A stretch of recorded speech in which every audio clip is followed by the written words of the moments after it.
you have pumpkin. Ugh, I spit. Hi everybody, I'm Amanda the G, and happy Fun Friday, and welcome back to my kitchen. I was going to turn these into pumpkin puree and make a bunch of recipes with that. They're all moldy. I have some canned. To prepare for this, I have on my pumpkin pie leggings. They have pumpkin pie on them.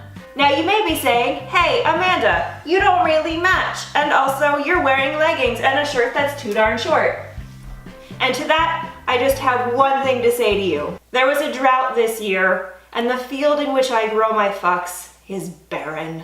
If you have pumpkins that are not moldy and gross, you can cook with them. Just cut them in half, stick them on a cookie sheet with a cup of water, stick it in the oven for like an hour and a half to roast it, scoop out the insides and puree it, and then you end up with this. Pumpkin bread. If you want to make this pumpkin bread, you will need flour, sugar, cinnamon, nutmeg, and baking soda, salt, eggs, vegetable oil, water, and pumpkin. For no reason at all other than I want to, I'm also adding chocolate chips, because this is supposed to be a dessert bread anyway. And you need 2 loaf pans, but I only have 1, so I'm also going to make muffins.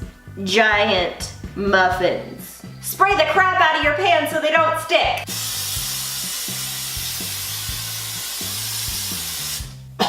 Preheat the oven to 350. Unless you're in a place where temperature is not in Fahrenheit, and then Google what 350 is in other places. Americans don't do well with the metric system.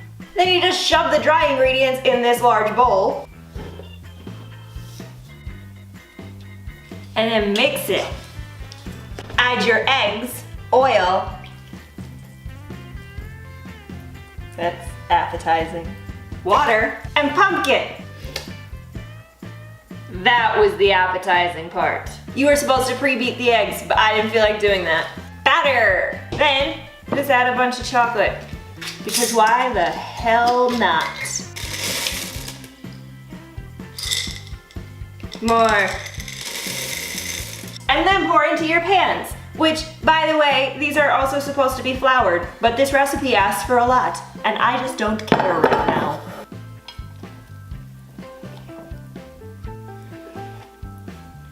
Loop the chocolatey goodness in.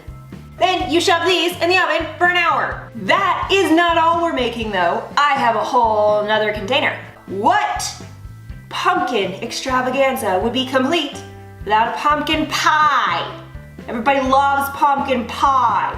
For this, you need a pie crust. I bought a pie crust. Stop judging me. There's just too much in all of these recipes and I feel like making one, so frickin' bought one. Brown sugar, eggs, cinnamon and ginger, salt, cloves and nutmeg, pumpkin puree, and heavy cream. I'm using my pumpkin pie pan because this is its destiny and it is fulfilling its life goal by making a pumpkin pie. You have to partially bake this at 375, which I didn't pay attention to. So I'm putting it at 350. It'll be fine. You're also supposed to put weights in here. I don't have any pie weights, and I don't have any dry beans. I didn't prepare for this. Start by mixing brown sugar and eggs. I love that part. You just whisk it together, add all the other ingredients, and whisk them together.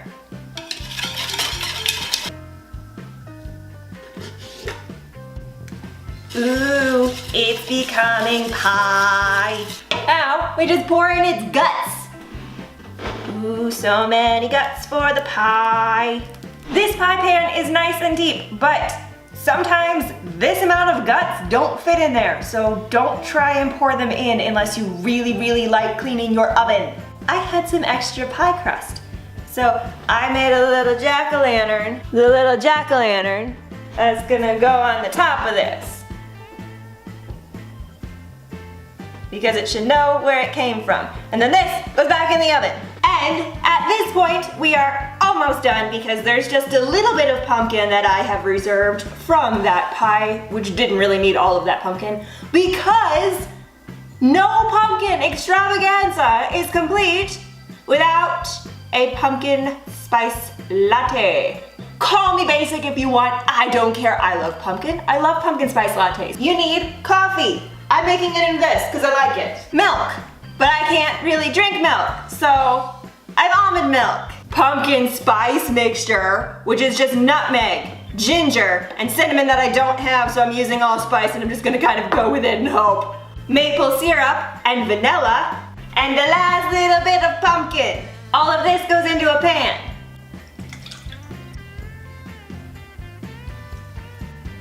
Then you heat this up too. You want the milk hot but not boiling. Once the milk is hot, you need a milk frother. If you don't have one, just use a blender and make it frothy. Oh, that's hot. Be careful that you don't burn yourself on your metal frother. Pour your coffee. Spill it everywhere. Add your somewhat frothy Hey I Tried milk. And then you have a pumpkin spice latte.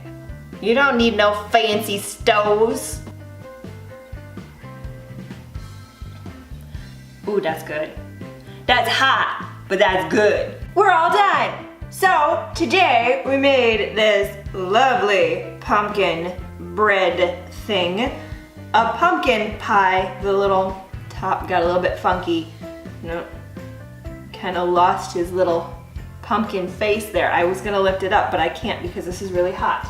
He lost his little face.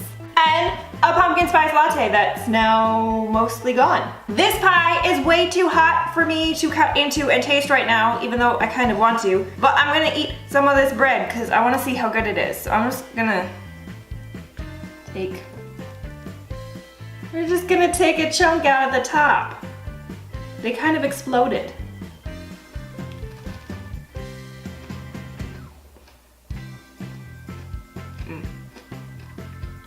Chocolate was a good call. That's it for all of this pumpkin baking today. Let me know what you thought about this video in the comments down below. And if you like the video, click the like button and subscribe to my channel. I make a new video every Tuesday and Friday. Thank you guys so much for watching. Mwah! And baking sugar. That's not what that says.